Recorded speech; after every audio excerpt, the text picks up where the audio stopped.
todos para o segundo bloco do Pingo nos Is desta semana. Estamos falando sobre pesquisa eleitoral. Comigo, cientista político, professor Sérgio Saturnino, e também professor Eduardo Guerini, cientista político e pesquisas eleitorais. Estamos chegando em outubro, o assunto não pode ser outro, pesquisa eleitoral. E estamos debatendo essa questão. Professor Sérgio, num outro programa com o professor Eduardo Guerini, falamos da pesquisa da Datafolha. 72 perguntas para um entrevistado. Como é que se decide a quantidade de perguntas, que tipo de pergunta, isso pode influenciar em resultado de pesquisa? Como é que se bola tudo isso, como nós estamos falando agora nos bastidores?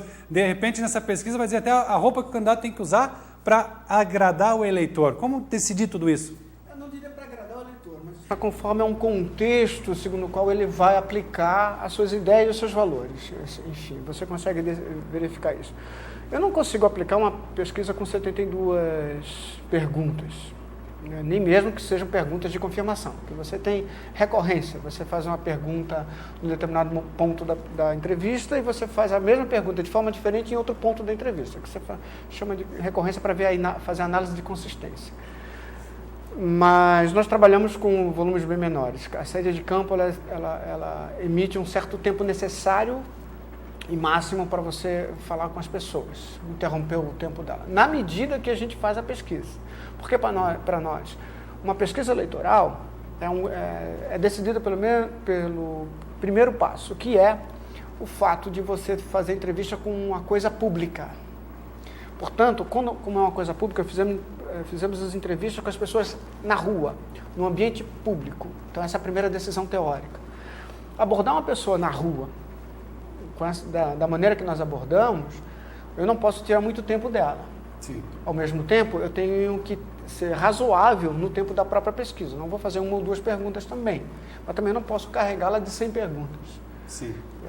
Chega um certo momento que o próprio entrevistado está cansado daquilo e ele não responde mais. O comportamento dele é mais para se livrar do entrevistador, sem ser descortês, do que propriamente responder as coisas. Então, em certo momento da pesquisa, da entrevista, se você tem muitas perguntas, ele começa a se negar a responder. Não sei, prefiro não responder, vai a primeira mesmo. Quando ele começa com esse comportamento, a pesquisa já tem o que chamamos de viés de campo, que é um grande problema que você não tem solução. Você é obrigado a eliminar aquela entrevista e substituir por outra. Só que nem sempre as pessoas têm 20 minutos para dispor para isso. Tem um outro dado na questão da pesquisa que está se utilizando a partir de alguns institutos, o Ipsos usa muito isso, que são pesquisas pela internet ou por telefone. Esse tipo de pesquisa ele é mais complicado ainda e o resultado pode ser totalmente. Tem um Instituto Paraná que, de vez ou outra, lança.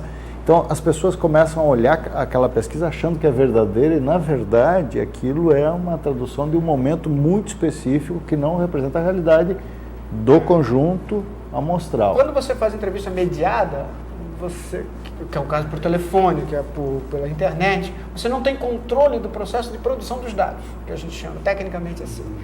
O que significa? Você não sabe, de fato, quem está respondendo na internet. Sim. Você pode alguém abrir ou outro continuar. Em que momento ele está na resposta, né? Exato. Se ele está realmente interessado em fazer aquilo, você não tem... Porque você consegue, quando você faz entrevista direta, pelo semblante da pessoa, você consegue ter informações. Neste caso, mediado, não. As entrevistas que não são entrevistas diretas sofrem um grande problema de controle da produção do dado. No caso de pesquisas com lideranças, empresários, líderes políticos, quem responde às pesquisas geralmente são as secretárias. Como se fosse ele, quer dizer, as ideias dela não são as ideias dele, você não consegue, você é obrigado, para ter um bom controle do processo de produção de dados, você é obrigado, produção no sentido da coleta, né? Você é obrigado a ir até lá.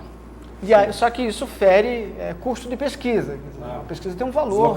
Deslocamento, seguro de vida, alimentação, treinamento dessa equipe, manutenção dessa equipe, porque depois de fazer aquela entrevista ele precisa ser mantido como um grupo, como alguém de uma empresa, alguém de uma organização. Tudo isso custa e nem todos estão interessados a fazer isso. E alguns mesmo pedem, vamos fazer por telefone, é mais barato. É mais barato, mas é muito mais inseguro. Sim. E pesquisa, ele pode decidir a eleição, um resultado antecipado de uma pesquisa, como a gente fala da boca de urna, por exemplo, pode mudar o voto, esses resultados aí, como é que é a avaliação? Na verdade, o que se tem é uma falsa impressão de que pesquisa decide a eleição. O que decide a eleição é a forma de fazer a campanha, ou seja, a arena de disputa, a forma que se constrói e desconstrói candidatos, opositores. Isso tem acontecido muito no Brasil, achar que a pesquisa é o instrumento fim da decisão do eleitor e ela é um instrumento meio. Embora ela não seja um instrumento fim, ela é um instrumento meio. Ela tem muita influência nesse comportamento. Ela influencia, concordo contigo, ela influencia. Mas o que se usou nas últimas eleições, principalmente porque elas são polarizadas, é a ideia de buscar a figura de um líder carismático, de um mito, etc., achar que ele vai carregar todo o processo eleitoral e vai definir a decisão. As pessoas decidem por uma série de variáveis, e uma das variáveis que pesa muito é a conjuntura econômica. Como a pessoa está vivendo, como ela está se sentindo em relação àquele grupo que está no poder.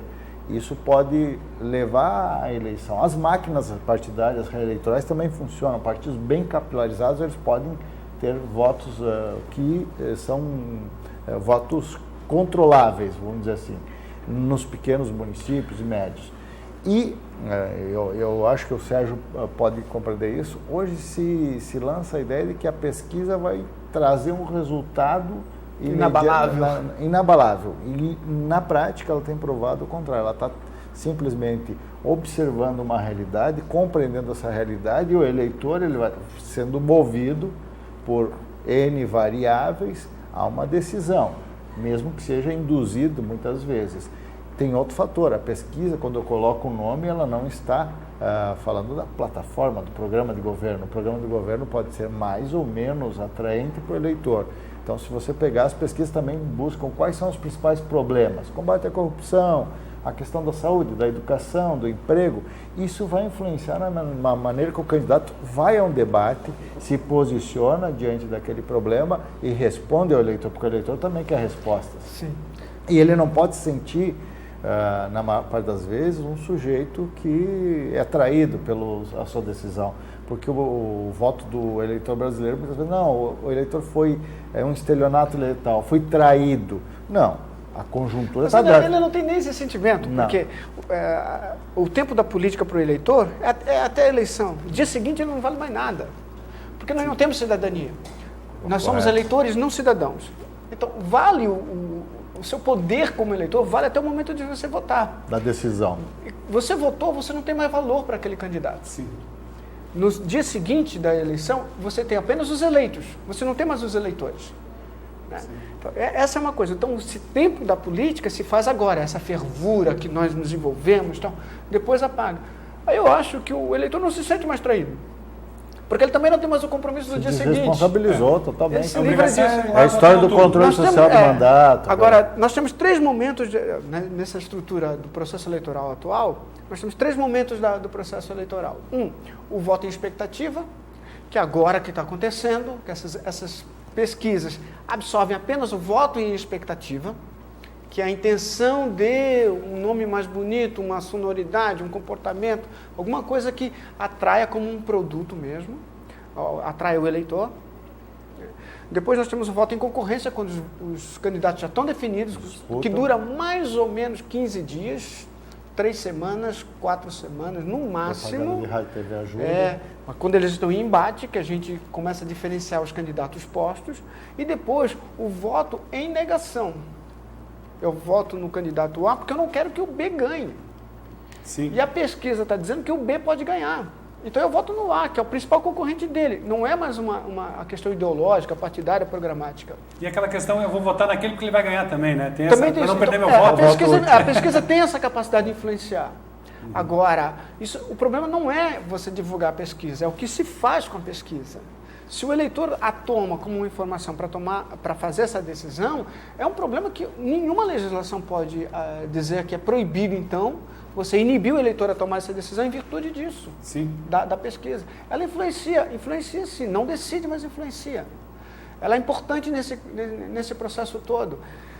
Muitas vezes ela é importante ao revés, e não são casos raros, que quando um candidato está em segundo, ele fica estimulado a crescer para alcançar o primeiro. E ele traz essa força, esse campo todo, faz a virada que todo mundo chama. Então a pesquisa influencia esse processo todo, mas ela não decide a eleição. Agora vamos pegar um exemplo É o prático. uso dela na campanha. Sim. Um candidato com 1% nas expectativas, desse cenário expectativa, ele tem chance de ganhar a eleição? Tem, ninguém pode descartar. Em expectativa, sim. Sim. E às vezes o cara que está lá com 30, 40, Pode reverter. ele pode reverter, porque quando chega no segundo momento do processo eleitoral, que é a concorrência, quando bota os debates na TV, essas coisas, você fere a expectativa. Com certeza. E você começa a fazer um comportamento de eliminação. Ó. Ele é melhor por causa disso e aquele é pior por causa daquilo.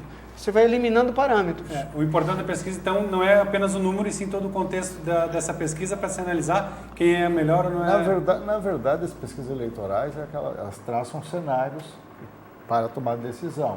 Isso. O eleitor vai ser influenciado, tal como pesquisa de produtos. Claro. Pesquisa de comportamento. A opinião pública, ela vai mudando. Mas uma conversa que você tem com alguém, que você puxa verdades, ela influencia nesse sentido. Mas pesquisa comportamento social. Importante. Claro pesquisa é importante. Com certeza. Bom, o tempo é curto aqui, já passou voando o nosso Pingo nos Is dessa semana. O assunto foi pesquisa eleitoral. Falamos só em pesquisa, mas se a gente entrasse na questão dos candidatos, essa disputa de pontos, né? Toda essa metodologia que, claro, é um assunto muito vasto aí, professor. Falando em metodologia, nós vamos ter um curso. Nós vamos programar um curso agora sobre pesquisa, várias pesquisas, e como fazer pesquisa. Vamos colocar isso para a comunidade. Vamos voltar a falar sobre esse assunto em outro programa, então. Professor Sérgio, obrigado pela sua participação. Professor Eduardo, obrigado pela sua participação. E o Pingo nos Is desta semana fica por aqui. Lembrando que o assunto foi pesquisas eleitorais. Não perca aqui na TV Litoral Panorama, no sábado às 7 horas da noite, reprise no domingo às 8 da noite. E agora também você tem reprise às quartas-feiras à noite. Então, muita informação do Pingo nos Is aqui na TV Litoral Panorama. Um abraço, até o próximo programa.